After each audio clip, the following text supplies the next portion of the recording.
زندیق کہے گا تو اسے زندیق کہے گا۔ تقی عثمانی پر تو بات نہیں رکے گی، اور جو اس نے کہا کہ کوئی مسلمان یہ بات نہیں کہہ سکتا، اور یہ کہا کہ تم ممبر پہ بیٹھ کے جھوٹ بول رہے تھے، جو کچھ بھی اس نے کہا وہ سارے کا سارا تقی عثمانی کے بعد اشرف علی تھانوی پہ فی حالت البعد روحی کنت ارسلها تقبل الارض انی وہی نائبتی وہذی دولت الاشباح قد حضرت فامدد یمینک کی تحظی بہا شفتی، کہ دوری میں تو میں روح بھیجتا تھا جو آستان کو چوم کے چلی جاتی تھی، اب میں خود آیا ہوں، یہ جسموں کی حاضری کا وقت ہے، تو پھر اپنا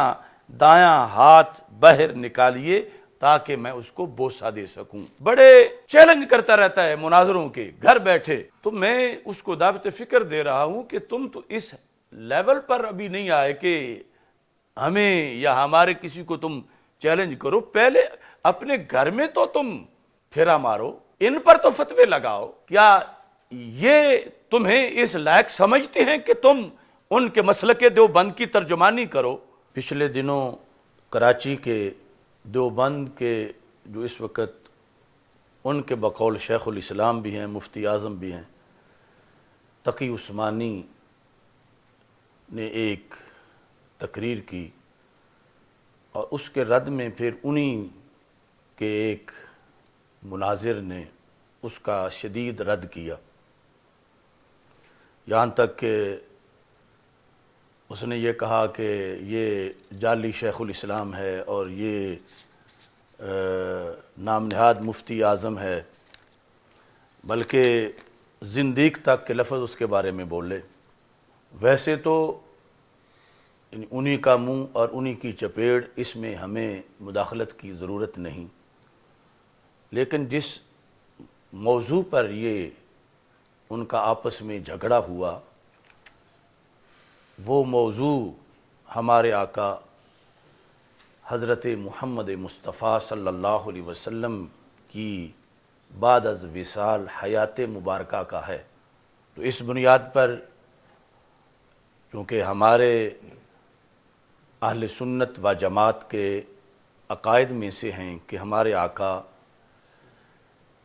سید المرسلین حضرت محمد مصطفیٰ صلی اللہ علیہ وسلم آج بھی اپنی حیات حسی حقیقی جسمانی کے ساتھ زندہ و تابندہ ہیں، اور اس موضوع پر، اس عقیدے پر پھر آگے اور سے بہت سے عقائد مرتب ہوتے ہیں، اور حقیقی طور پر ختم نبوت کی جو تشریحات ہیں ان کا بھی اس کے ساتھ کافی مضبوط تعلق ہے۔ تقی عثمانی نے اپنی تقریر میں کہا، آپ نے شاید واقعہ سنا ہوگا، حضرت شیخ احمد کبیر رفاعی رحمت اللہ علیہ بڑے درجے کے اولیاء اللہ میں سے ہیں، بزرگان دین میں سے، بہت مدت تک مدینہ طیبہ جانے کی خواہش تھی، آرزو تھی، ہر مسلمان کو ہوتی ہے، وہ تو اللہ والے بزرگ تھے، ان کو تو کتنی ہوگی، لیکن سالہ سال کی خواہش کے بعد موقع ملا ایک دن حاضری کا نبی کریم صلی اللہ علیہ وسلم کے روضہ اقدس کے سامنے، تو وہاں بے ساختہ جا کر دو شعر پڑھے۔ شعر کا مطلب یہ تھا کہ یا رسول اللہ، میں دور سے، جب میں آپ سے دور تھا تو میں اپنے روح کے ذریعے آپ کی خدمت میں سلام بھیجا کرتا تھا، اللہم صلی علی سیدنا، درود کے ذریعے سلام بھیجا کرتا تھا، لیکن آج اللہ تبارک و تعالیٰ نے یہ موقع مجھے عطا فرمایا کہ میں خود آپ کے روضہ اقدس پر حاضر ہوں، فامدد یدیک لکی تحظی بہا شفتی، تو یا رسول اللہ اپنا دست مبارک بڑھائیے تاکہ میں آپ کے دست مبارک کو بوسہ دے۔ یہ شعر پڑھے تو مورخین نے لکھا ہے کہ جو ہی یہ شعر پڑھے تو روضہ اقدس میں سے نبی کریم سرور دو عالم صلی اللہ علیہ وسلم کا دست مبارک ظاہر ہوا، اور ہزاروں انسانوں نے یہ نظارہ کیا کہ دست مبارک ظاہر ہوا، احمد کبیر رفاعی رحمۃ اللہ نے دست مبارک کو بوسہ دیا اور دست مبارک پھر واپس چلا۔ اتنا عظیم الشان واقعہ ان کے ساتھ پیش آیا، اور یہ مورخین نے متعدد تاریخوں میں لکھا ہے، اور لکھا ہے کہ ہزارہ افراد کی موجودگی میں یہ واقعہ پیش آیا، لیکن جب یہ واقعہ ہو چکا تو شیخ احمد کبیر رفاعی رحمۃ اللہ نے کیا کیا؟ اس واقعے کے بعد جا کر سب مسجد نبوی کے دروازے پر لیٹ گئے اور کہا کہ جتنے لوگ ہیں میں سب کو قسم دیتا ہوں کہ میرے اوپر پاؤں رکھ رکھ کے گزرے،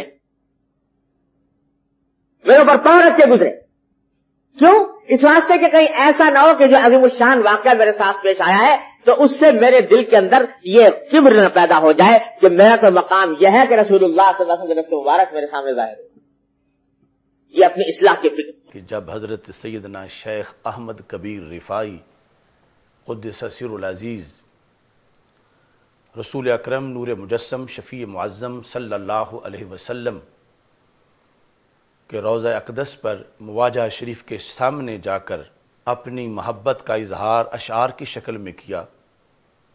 تو رسول اکرم صلی اللہ علیہ وسلم کا چمکتا ہاتھ باہر آیا اور انہوں نے اس کو بوسہ دیا۔ یہ بات تقی عثمانی نے اپنی تقریر میں کی۔ اس کے رد کے اندر ان کا ایک بزام خیش مناظر اس نے تقی عثمانی کو یہ کہا کہ ممبر پر یہ مفتی بیٹھ کے جھوٹ بول رہا تھا۔ کل میں نے کراچی کے ایک مفتی کا کلپ سنا، میں حیران ہو گیا، جس کو شیخ الاسلام بولتی اور کوئی اس کو بڑا متقی اور تقی کہتا ہے، کانا تقیہ، اور بڑا مفتی صاحب ہے اور سب اس کی تعریفیں کرتی ہیں۔ وہ مفتی صاحب ممبر پہ بیٹھ کے جھوٹ بول رہا تھا، شیخ الاسلام صاحب، اور وہ جھوٹ کیا کہ فلانا بزرگ نبی کریم علیہ السلام کی قبر پہ گیا اور اس نے کہا یا رسول اللہ میں جب دور تھا تو اپنا جسم بھیجا، اپنا روح بھیجا کرتا تھا سلام کے لیے، اور اب آپ کے روضہ پہ آ کے میں نے جسم کو حاضر کیا ہے، لہذا مہربانی فرماؤ ہاتھ باہر نکالو تاکہ میں مصافحہ کر لوں۔ تو آپ نے اپنا ہاتھ مبارک باہر نکالا اور اس بزرگ نے مصافحہ کیا، ہزاروں آدمیوں نے دیکھا۔ تو انتہائی لحاظ کے ساتھ کراچی کے مفتیوں سے میرا سوال ہے کہ اس واقعہ کی صحیح سند پیش کرو۔ تمہیں شرم آنی چاہیے شیخ الاسلام اور حضرت اقدس کہلاتے ہوئے کہ ممبر پہ بیٹھ کے جھوٹ بولتے ہو، اور جھوٹ بھی ایسا، یہ کس حدیث میں واقعہ آیا؟ یہ مورخین لکھتے ہیں، تو کون سا جھوٹ ہے جو مورخین نے نہیں لکھا؟ اور مجھے تعجب اس بات پہ ہے کہ جس آدمی کو ہم بڑا معتدل سمجھتے ہیں باقی مولویوں میں سے، مفتی تقی، یہ وہ بیان کر رہا ہے۔ تو اس لیے گزارش مفتی تقی کی خدمت میں بھی یہ ہے کہ آپ اتنے بڑے مفتی ہو کر یہ جھوٹ بولتے ہوئے خدا سے نہیں ڈرے؟ تجھے اپنی آخرت کا کوئی فکر نہیں ہوا؟ ایسے جھوٹ خرافات بکتے ہوئے تیرے ان جھوٹوں دوسرے جو عام جن کی مثال کمثلو کمثل الکلب ہے وہ جھوٹ بولتے، تو ان کے جھوٹ کی تو حیثیت نہیں، لوگ تمہیں تو جسٹس بھی کہتی ہیں، اور کراچی کے مولوی تمہیں شیخ الاسلام بھی کہتی ہیں، حضرت اقدس بھی کہتی ہیں، اور تم ممبر پہ یہ جھوٹ بول رہا ہے کہ آپ صلی اللہ علیہ وسلم کا ہاتھ مبارک نکلا۔ کم از کم ہم تو طالب علم ہیں، فتاوی علماء بلد الحرام اٹھا کے دیکھ۔ فتاوی علماء بلد الحرام میں یہ سوال ہوا کہ بعض لوگ کہتے ہیں کہ فلانا بزرگ گیا اور آپ صلی اللہ علیہ وسلم نے اپنا ہاتھ روضہ اقدس سے نکالا، تو یہ کیسا واقعہ ہے؟ تو فتاوی علماء بلد الحرام میں صاف لکھا ہے یہ زندیقوں کی بات ہے، کوئی مسلمان یہ بات نہیں کر سکتا۔ اب ایسے جھوٹ جس پر ہم اتنے کہہ سکتے ہیں کہ اللہ مفتی صاحب کو رجوع کی توفیق دے کہ اتنے بڑے مفتی ہو کر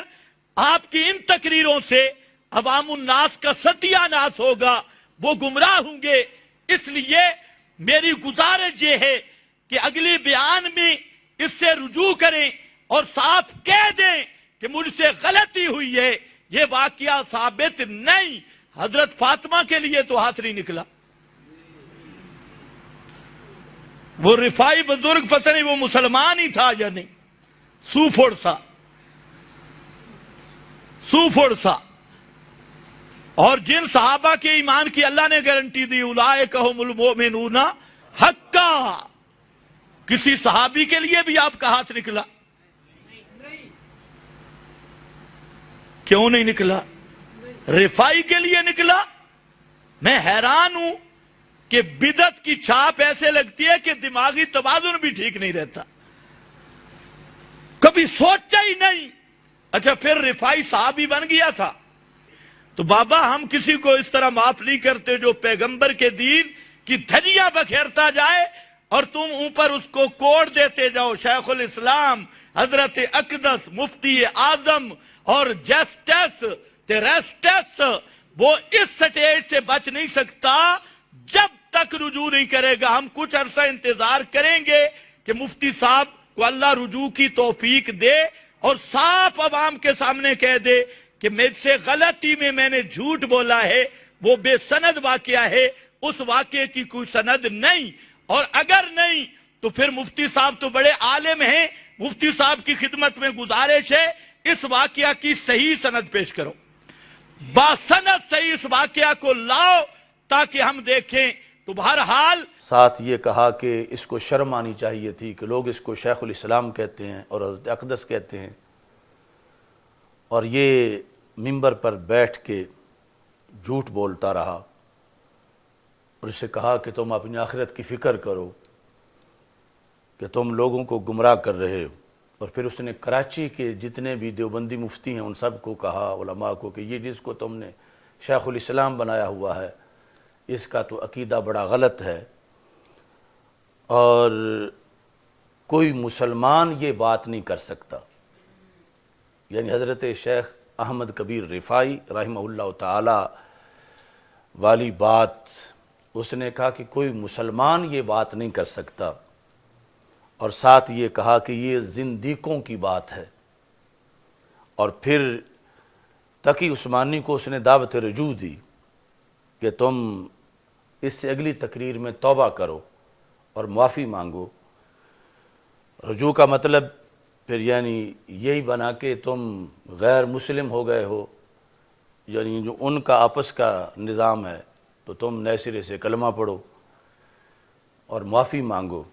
اور ساتھ اس نے یہ کہا کہ جب سیدہ فاطمہ رضی اللہ تعالی عنہا کے لیے رسول پاک صلی اللہ علیہ وسلم کا ہاتھ مبارک قبر سے باہر نہیں آیا تو شیخ احمد کبیر رفاعی رحمہ اللہ تعالیٰ کے لیے کیسے آ سکتا؟ یہ اس نے اپنی طرف سے ایک بھونڈا قیاس بھی پیش کیا. اس نے اس میں یہ بھی کہا کہ یہ واقعہ جو تم نے بیان کیا ہے یہ کس حدیث میں ہے اور اس کی صحیح سند پیش کرو. کہتا ہے کس حدیث میں یہ واقعہ آیا ہے. تو چونکہ ان سارے لفظوں پر آگے بحث ہونی ہے اس واسطے اس کے لفظ جو ہو بہو تھے میں نے وہ آپ کے سامنے ذکر کر دیے. تو سب سے پہلے تو یہ جو حضرت شیخ احمد کبیر رفاعی رحمہ اللہ تعالی کی حاضری کا واقعہ ہے, یہ محض واقعہ ہی نہیں بلکہ رسول پاک صلی اللہ علیہ وسلم کا ایک معجزہ بھی ہے اور ساتھ ایک عظیم ولی کی کرامت بھی ہے. فتاوی رضویہ شریف کے اندر یہ جلد نمبر 28 صفحہ نمبر 370 پر اعلی حضرت فاضل بریلوی رحمۃ اللہ علیہ نے امام سیوطی رحمہ اللہ تعالیٰ کے حوالہ سے اس کا ذکر کیا کہ شیخ احمد کبیر رفاعی کیونکہ عراق میں رہتے تھے تو جب کوئی بندہ عمرے کے لیے یا حج کے لیے جاتا تھا تو اسے سلام دے کر بھیجتے تھے. تو اس موقع پر وہ خود حاضر خدمت ہوئے اور انہوں نے اشعار میں اس چیز کا اظہار کیا کہ روح میری تو پہلے بھی آتی رہتی ہے, اب میرا جسم حاضر ہوا ہے, تو لہٰذا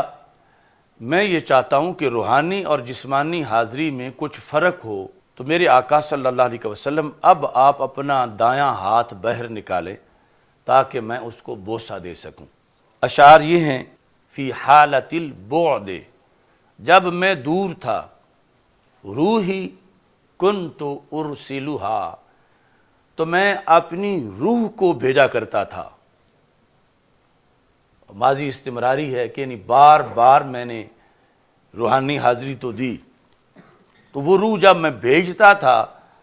تو وہ کیا کرتی تھی؟ تقبل الارض عنی وہی نائبتی، تو وہ میری طرف سے آ کر سرزمین مقدس کو چوم کر واپس چلی جاتی تھی. وَهَذِهِ دَوْلَةُ الْأَشْبَاحِ کا اب یہ جو وقت ہے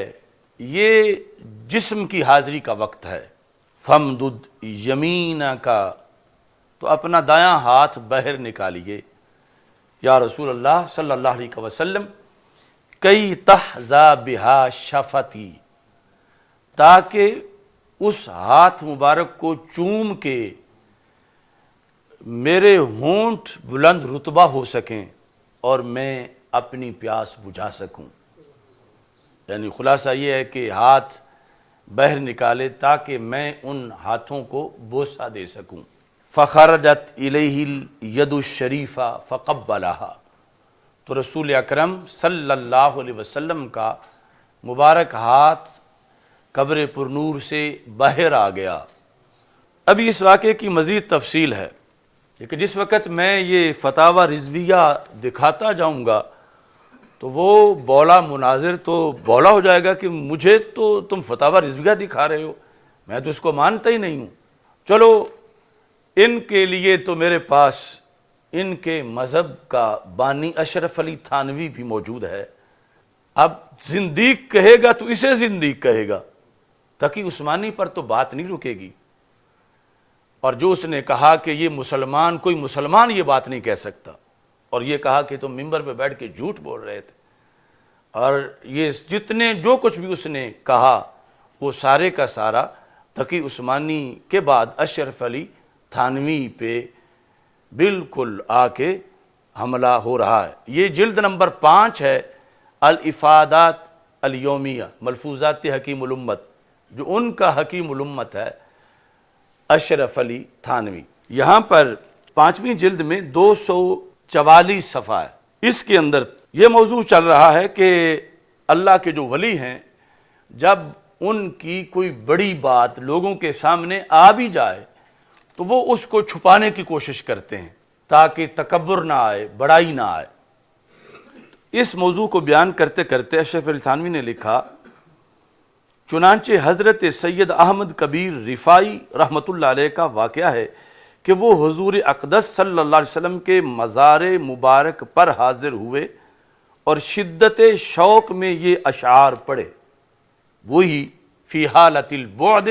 روحی کنت ارسلها تقبل الارض عنی وہی نائبتی وہذہ دولت الاشباح قد حضرت فامدد یمینک کی تحظا بہا شفاتی. یہ دونوں شعر لکھے یعنی ملفوظات کے اندر موجود ہیں اشرف علی تھانوی کے. ساتھ لکھا ہے فوراً ہی حضرت کا دست مبارک مزار مبارک سے باہر ظاہر ہو گیا. فوراً انہوں نے دوڑ کر بوسہ دیا حضرت شیخ احمد کبیر رفاعی رحمہ اللہ تعالیٰ نے، اور بے ہوش ہو گئے. اس وقت حضور کے دست مبارک کے نور سے سورج بھی ماند ہو گیا تھا. یعنی 555 ہجری تھی، لیکن ابھی تک دست رسول صلی اللہ علیہ وسلم کی روشنی اتنی تیز تھی کہ جب قبر مبارک سے ہاتھ مبارک باہر آیا تو دن دہاڑے سورج کی روشنی پر ہمارے آقا صلی اللہ علیہ وسلم کے ہاتھ کی روشنی غالب آ گئی. اب اس نے بکروی نے بلا وجہ اس کا رد نہیں کیا، یعنی ان کے تو مسلک کی ہر بنیاد اس پر زلزلہ آتا ہے کہ پہلے یہ کہ رسول پاک صلی اللہ علیہ وسلم سن لیتے ہیں، سن کے سمجھ لیتے ہیں، پھر جو کوئی اپنی گزارش کرتا ہے سرکار پوری بھی کر دیتے ہیں، اور پھر جو یہ دن رات کہتے ہیں کہ معاذ اللہ ہم جیسے بشر ہیں، ہم جیسے بشر ہیں، مٹی کے ہیں، تو اس عقیدے کا رد ہے کہ یہ تو ہاتھ مبارک 555 ہجری میں بھی اتنا چمک رہا تھا کہ اس کی روشنی سورج کی روشنی پر غالب آ گئی. اشرف علی تھانوی کہتا ہے کہ اس وقت 90,000 آدمی کا مجمع تھا، یعنی اس کے راوی اتنے زیادہ ہیں۔ مسجد نبوی شریف میں چونکہ حج کا موقع تھا تو 90,000 کا مجمع تھا، جس میں بڑے بڑے کتب اور غوث ابدال اوتاد بھی موجود تھے۔ حاضرین میں سے ایک بزرگ سے پوچھا گیا کہ اس وقت تم کو کچھ رشک ہوا تھا، یعنی یہ کیا تمہارے اندر بھی ہے کہ کاش کہ میرے لیے بھی رسول پاک صلی اللہ علیہ وسلم کا ہاتھ مبارک باہر نکلتا؟ تو ان بزرگ نے جواب دیا کہ میں بیچارہ کیا چیز ہوں، اس وقت تو فرشتے رشک کر رہے تھے۔ یعنی یہ اشرف علی تھانوی نے مزید وضاحت کر دی اس واقعے کی کہ فرشتے بھی رشک کر رہے تھے۔ پھر جس وقت سید احمد کبیر رفاعی رحمۃ اللہ علیہ کو ہوش آیا، اندیشہ ہوا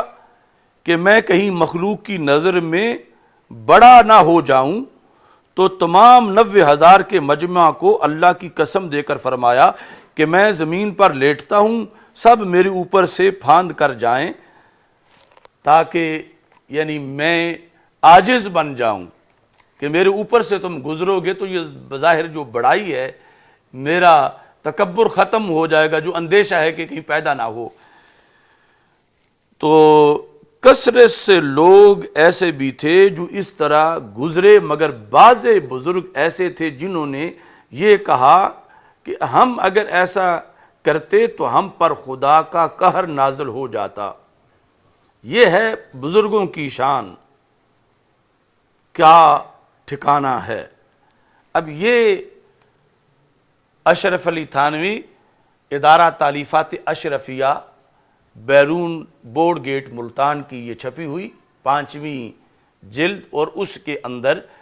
یعنی جس بنیاد پر یہ تقی عثمانی کو زندیق کہہ رہا ہے اور کہہ رہا ہے کہ مسلمان یہ بات نہیں کر سکتا، اور کہا کہ یہ جھوٹ ہے، تو وہ بات بلکہ کچھ اضافے کے ساتھ اشرف علی تھانوی کے ہاں سے بھی برآمد ہو گئی۔ تو یہ اصل میں یہ ہر ان کا جو بعد والا جنم ہوتا ہے وہ پہلو سے گمراہی میں فاسٹ آتا ہے۔ یعنی وہ جب اشرف علی تھانوی بول رہا تھا تو ظاہر ہے کہ اس کو بھی اپنے نظریات سارے سامنے تھے کہ میں کیا کہہ رہا ہوں۔ پھر جس نے لکھا چھاپا سب کچھ، اور اسی بنیاد پر تقی عثمانی نے بیان بھی کر دیا۔ لیکن یہ جو ان کے اندر مماتی گروپ ہے، مماتی، اب فضائے اہل سنت میں ڈرون مماتیوں کا سامنے آیا ہے، تو یہ جو مماتی گروپ ہے ان کو اب یہ بھی برداشت نہیں، چلو کسی نے بیان کر دیا ان میں سے تو چپ کر جائیں، یہ آگے کہتے ہیں کہ یہ مسلمان تو بیان ہی نہیں کر سکتا، اور یہ کہ یہ زندیق ہے اور تم جھوٹ بول رہے ہو، تمہیں شرم آنی چاہیے، تم آخرت کی فکر کرو اور تم اس سے توبہ کرو، اور یہ کس حدیث میں آیا ہے۔ اب اس صورتحال کے پیش نظر ہم نے ان کو آئینہ دکھانے کے لیے اشرف علی تھانوی پیش کر دیا ہے۔ اب قانون کے لحاظ سے تو ہمیں اور کسی حوالہ کو پیش کرنے کی ضرورت ہی نہیں کہ وہ اشرف علی تھانوی سے کلیئر ہو کے پھر ہماری طرف آئیں، اس پہ سارے فتوے لگائیں اور ان کی صراحت کریں، اور جو تقی عثمانی کو رجوع کی دعوت دی اب یہ تو رجوع بھی نہیں کر سکتا، تو اس کے بعد پھر کوئی شوق ان کو ہو مناظرے کے چیلنج کا یا واہیات بولنے کا، کیونکہ وہ بظاہر اس کو حیات کہتے ہیں لیکن ہے واہیات، پھر جو ہے وہ آگے بڑھے۔